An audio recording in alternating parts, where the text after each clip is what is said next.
चलिए आज हम लोग शुरू करते हैं प्रायिकता, जिसको अंग्रेजी में कहते हैं प्रोबेबिलिटी। सबसे पहले हम लोग जानते हैं प्रायिकता क्या है। प्रायिकता एक अवधारणा यानी कॉन्सेप्ट है जो किसी घटना के घटित होने की निश्चितता के आंकिक मान को दर्शाता है।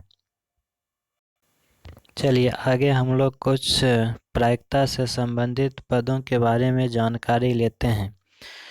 इनमें से कुछ पद ये हैं, जानेंगे प्रयोग क्या होता है, यादृच्छिक प्रयोग क्या होता है, अभिप्रयोग क्या होता है, घटना क्या होता है, अनुकूल घटनाएं क्या होती हैं। चलिए आगे हम लोग बारी बारी से सबों को समझते हैं।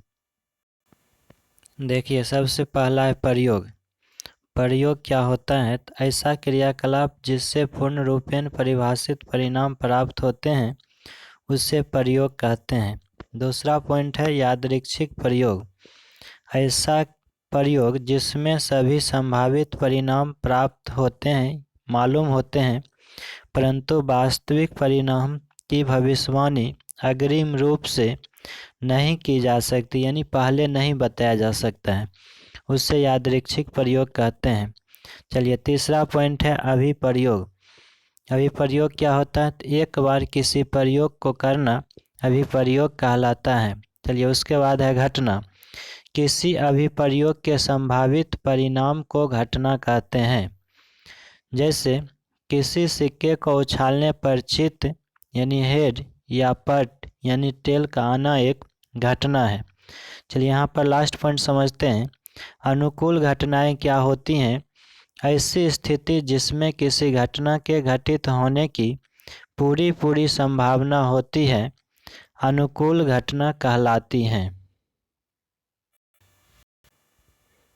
चलिए आगे हम लोग समझते हैं किसी घटना की प्रायिकता कैसे निकाला जाता है। किसी घटना की प्रायिकता कैसे निकाला जाता है?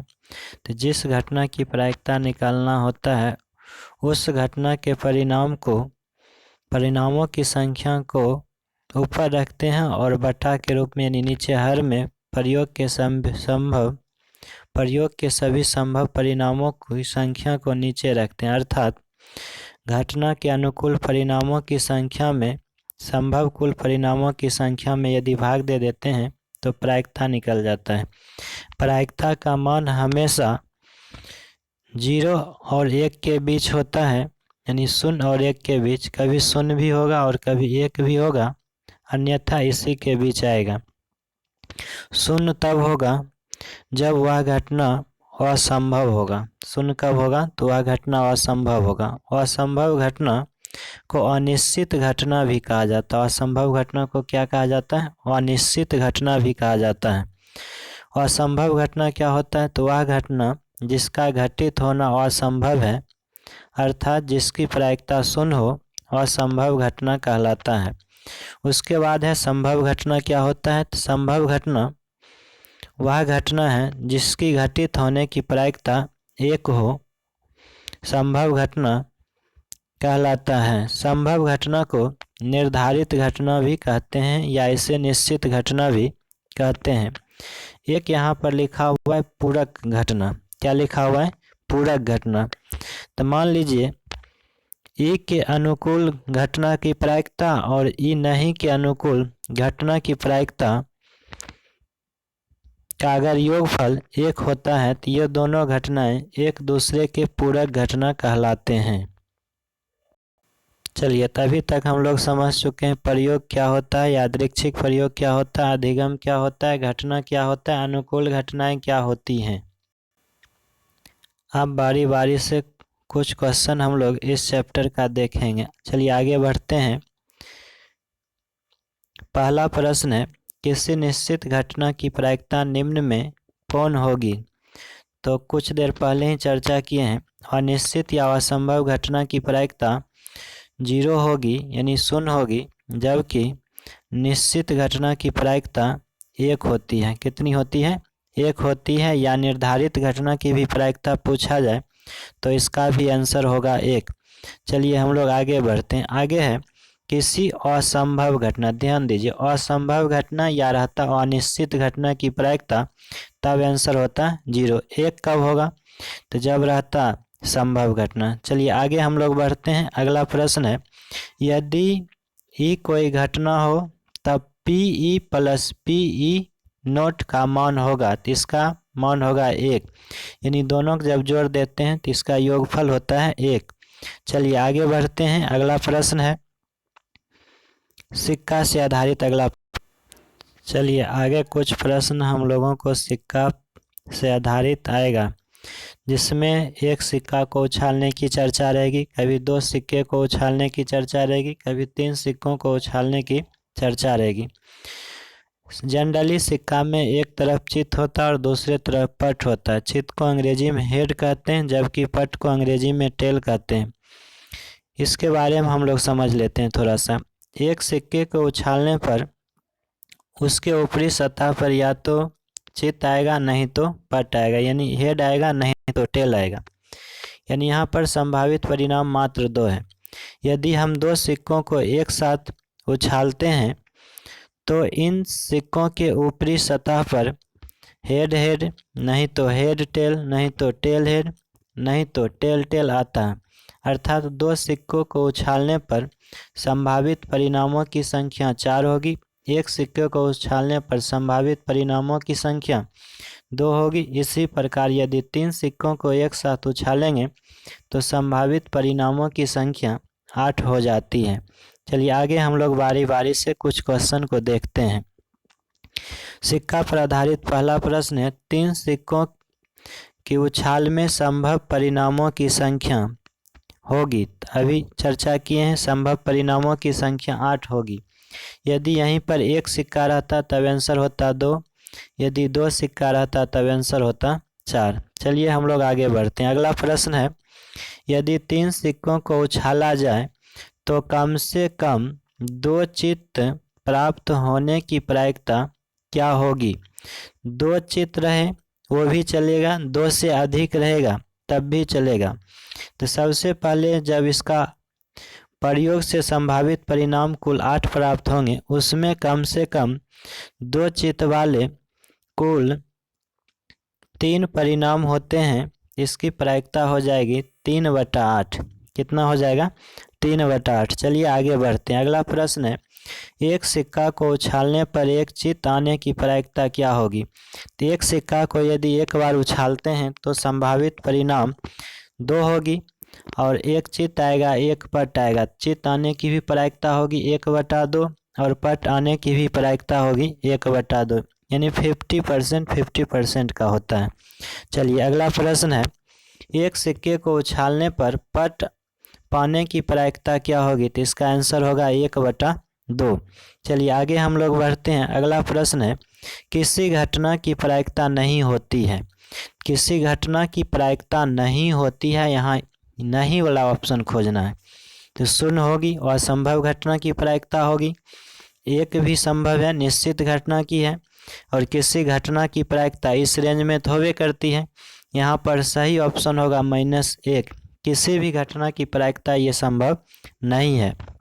चलिए आगे हम लोग बढ़ते हैं। अगला प्रश्न है, निम्नलिखित में कौन सी किसी घटना की प्रायिकता नहीं हो सकती है। फिर देखिए यहाँ पर नहीं का चर्चा है।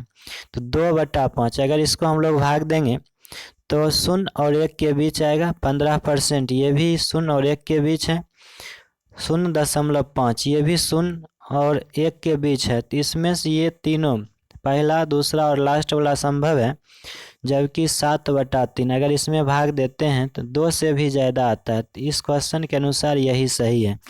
चलिए एक बार और रिपीट करते हैं। निम्नलिखित में कौन सी घटना किसी घटना की प्रायिकता नहीं हो सकती है। तो इसका सही आंसर होगा 7/3। चलिए आगे बढ़ते हैं। अगला प्रश्न है, किसी प्रयोग के सभी प्रारंभिक घटनाओं की प्रायिकताओं का योग होता है। तो प्रायिकताओं का योग 1 होता है, इसको याद रखिएगा। कितना होगा? 1। चलिए आगे बढ़ते हैं।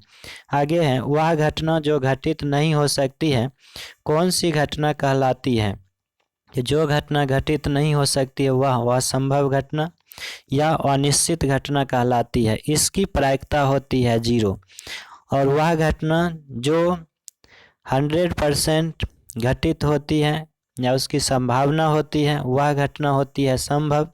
इसको निश्चित घटना भी कहा जाता है इसे निर्धारित घटना भी कहा जाता है और इसकी प्रायिकता होती है 1। चलिए आगे हम लोग बढ़ते हैं। अगला प्रश्न है, किसी घटना की प्रायिकता का अधिकतम मान क्या होगा? तो अधिकतम मान किसी घटना की प्रायिकता का 1 होगा। अगर न्यूनतम मान पूछा जाता तो न्यूनतम मान होता 0। कितना होता? 0। चलिए अगला प्रश्न है, किसी घटना की प्रायिकता जो न तो निश्चित हो और न असंभव हो किसके बीच होती है? ये आंसर होगा 0 और 1 के बीच होती है। इसका पहला ऑप्शन ही सही है। चलिए आगे बढ़ते हैं। अगला प्रश्न है, यदि किसी घटना की प्रायिकता Pe हो तो निम्न में कौन सत्य है? तो इसका सत्य है option number B. Option number B ध्यान से देख लीजिए। Pe होगा या तो 0 के बराबर होगा या उससे बड़ा होगा और 1 से छोटा होगा या उसके बराबर होगा। चलिए अगले प्रश्न की ओर हम लोग बढ़ते हैं। अगला प्रश्न है, निम्न में कौन सी घटना की प्रायिकता नहीं हो सकती है? तो नहीं हो सकती है तो यहाँ पहले ऑप्शन है 1.1 जो कि 1 से ज़्यादा है और 0 से कम भी संभव नहीं है। चलिए आगे हम लोग बढ़ते हैं। अगला प्रश्न है, निम्न में कौन सी किसी घटना की प्रायिकता नहीं हो सकती है? चलिए इसका सही ऑप्शन होगा ऑप्शन नंबर सी यानी -5। चलिए आगे हम लोग बढ़ते हैं। अगला है, यदि किसी घटना ई की प्रायिकता 0.05 यानी 0.05 हो तो Pe नहीं की प्रायिकता होगी। ये हम लोग निकाल सकते 1 माइनस 0.05 करके। तो इसका सही आंसर आएगा ऑप्शन नंबर सी। चलिए आगे बढ़ते हैं। अगला प्रश्न अब हम लोग पासे से देखेंगे। चलिए आज पासे से संबंधित कुछ प्रश्नों को हम लोग जानेंगे, फिर इसका सेकेंड पार्ट भी लेकर आऊँगा। सबसे पहले ये जानते हैं, यदि एक पासे को एक बार उछाला जाता है तो इसके ऊपरी सतह पर आने वाली संख्याएं हो सकती है 1, नहीं तो 2, 3, 4, 5 अथवा 6, अर्थात संभव परिणामों की संख्या होगी 6। यदि दो पासे को एक साथ उछाला जाए तो उनकी ऊपरी सतह पर जो संख्याएं आएगी उससे कुल संभावित परिणाम 36 बनेगी। कितनी बनेगी? 36। यदि एक पासे को एक बार उछाला जाए तो उसके ऊपरी सतह पर आने वाले परिणामों में 3 सम संख्या होगी तो 3 विषम होगी। इसमें अगर अभाज्य संख्या की भी संख्या पूछी जाए तो 3 ही होगी, जैसे 2, 3 और 5। अगर 3 से बड़ी संख्या पूछी जाए तो 4, 5, 6। अगर 6 से बड़ी संख्या पूछी जाए तो यह असंभव है, तब इसकी प्रायिकता 0 हो जाएगी। अगर 1 से छोटी पूछा जाए तब भी असंभव है और इसकी प्रायिकता 0 हो जाएगी। चलिए अगले पार्ट भी इसका लेकर आ रहा हूँ। अगर अच्छा लगे तो इसे दूसरे व्यक्तियों तक पहुँचाने का प्रयास करें।